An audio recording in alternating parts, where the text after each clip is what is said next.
Olá, bom dia, meus caros irmãos e irmãs, queridos devotos e devotas de Santo Antônio. Paz e bem a cada um de vocês. É uma alegria chegarmos mais uma vez até você, a sua família, a sua casa, levando a nossa mensagem, as nossas reflexões do Evangelho do dia a dia. De modo especial, que essas mensagens ajudem a você, a sua família, a criar um maior amor para com a Palavra de Deus, a qual estamos celebrando neste mês de setembro. Hoje, quinta-feira, dia 12 de setembro, a gente vai rezar, a gente vai meditar com o Evangelho de Lucas, capítulo 6, versículos de 27 até 38.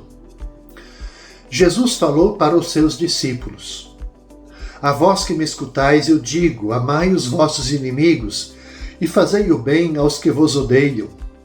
Bendizei os que vos amaldiçoam e rezai por aqueles que vos caluniam. Se alguém te der uma bofetada numa face, oferece também a outra.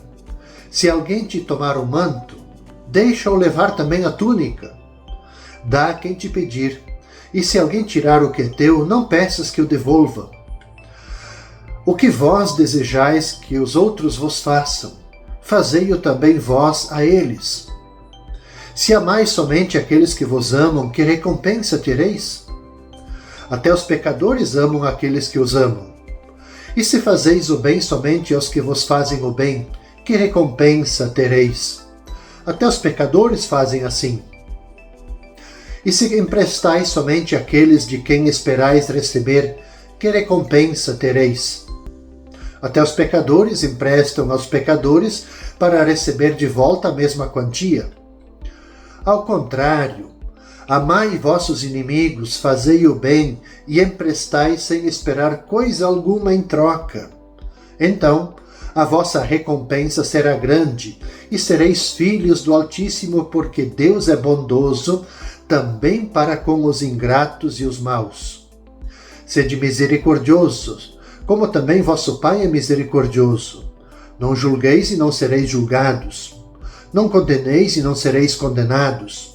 Perdoai e sereis perdoados. Dai e vos será dado. Uma boa medida, calcada, sacudida, transbordante, será colocada no vosso colo. Porque com a mesma medida com que medirdes os outros, vós também sereis medidos. Veja, caros irmãos e irmãs, é a famosa regra de ouro presente aqui no Evangelho. A gente pode começar essa reflexão, aliás, esse trecho ele faz a gente refletir sobre muitas coisas, mas eu gostaria de me centrar num aspecto. Primeiro, perguntar por que tantas pessoas vivem, de certa forma, secretamente insatisfeitas? Por que tantos homens e mulheres acham a vida monótona, trivial, insípida? O que falta para eles para encontrar de novo a alegria de viver? Talvez a existência de muitos mudasse e adquirisse uma outra cor, uma outra vida, simplesmente se aprendessem a amar alguém de graça. Aqui está o X da questão.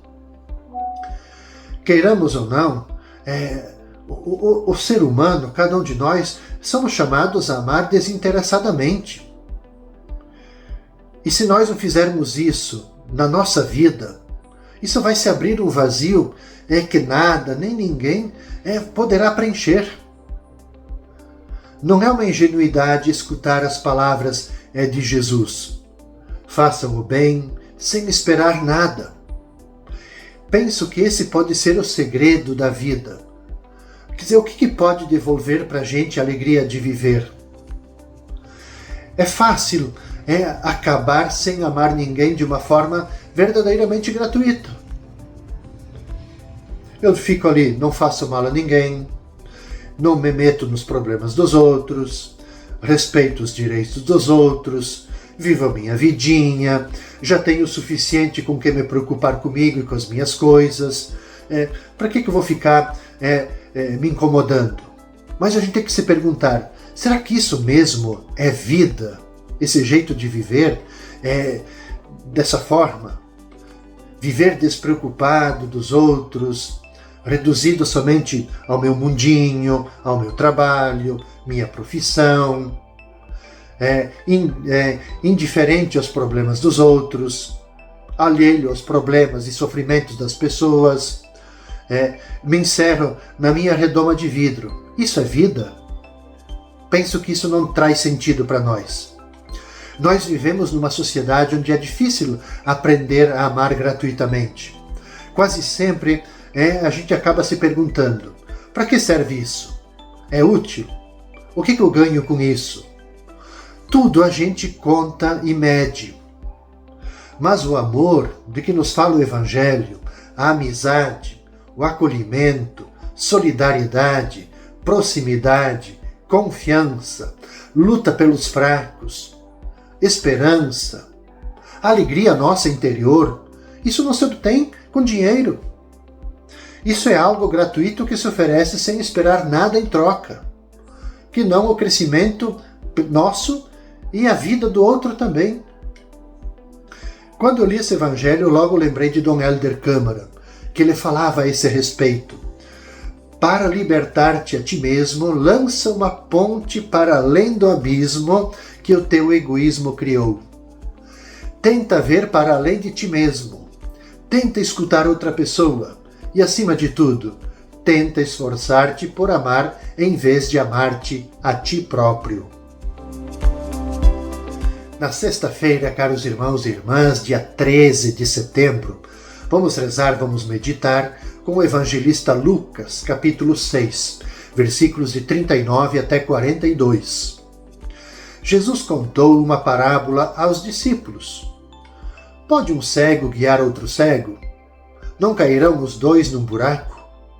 Um discípulo não é maior do que o mestre.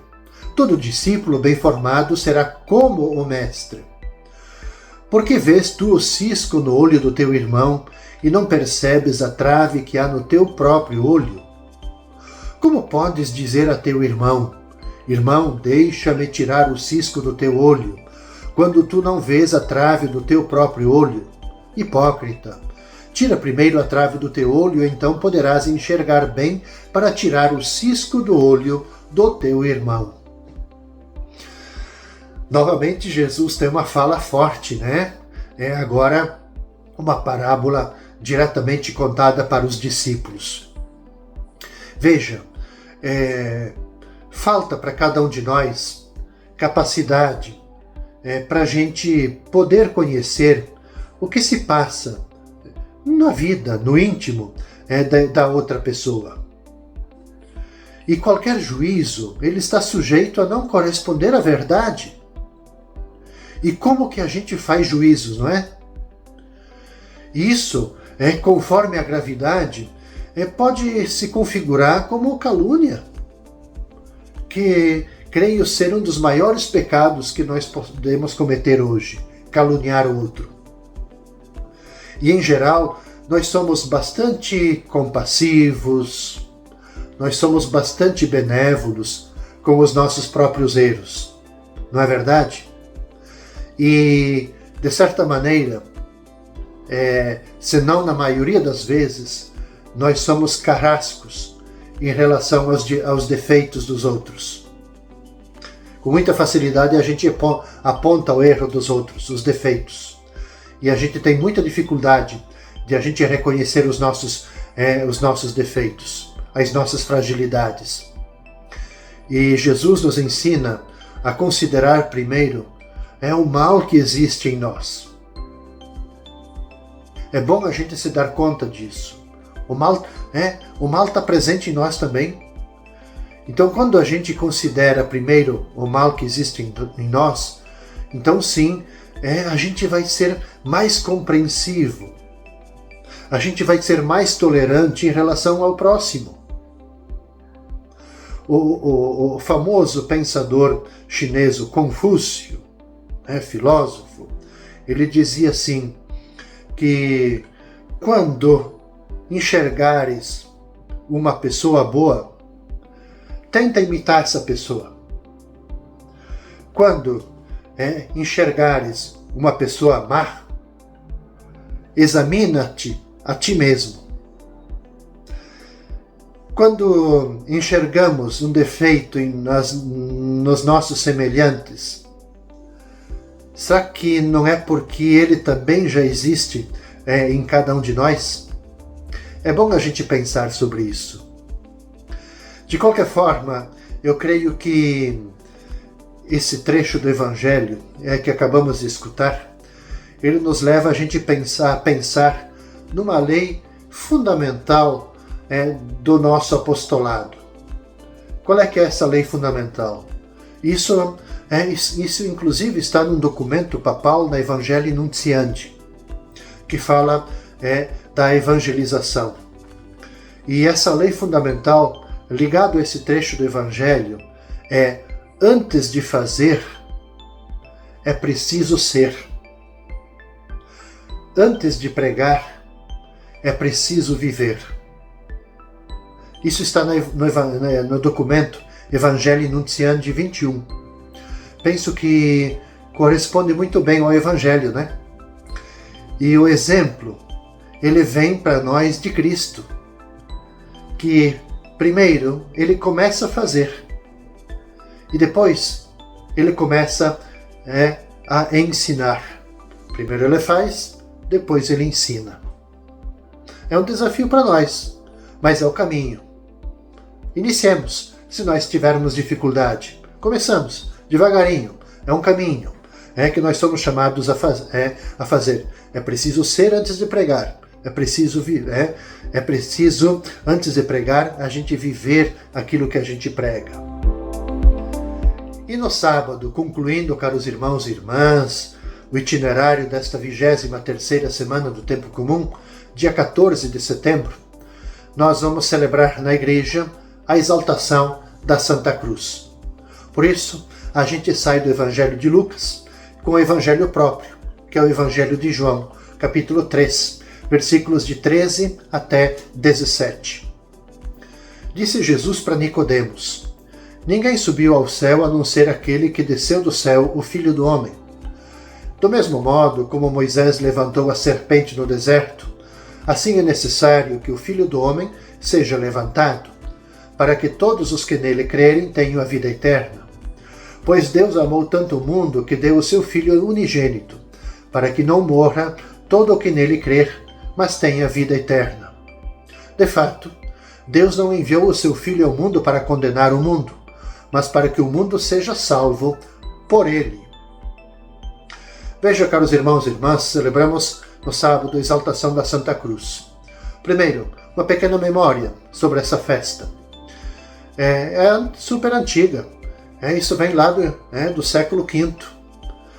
Já no finalzinho ali do século V, lá no Oriente, e no final do século VII, no Ocidente, conta a história que havia uma comemoração em torno da cruz do Senhor.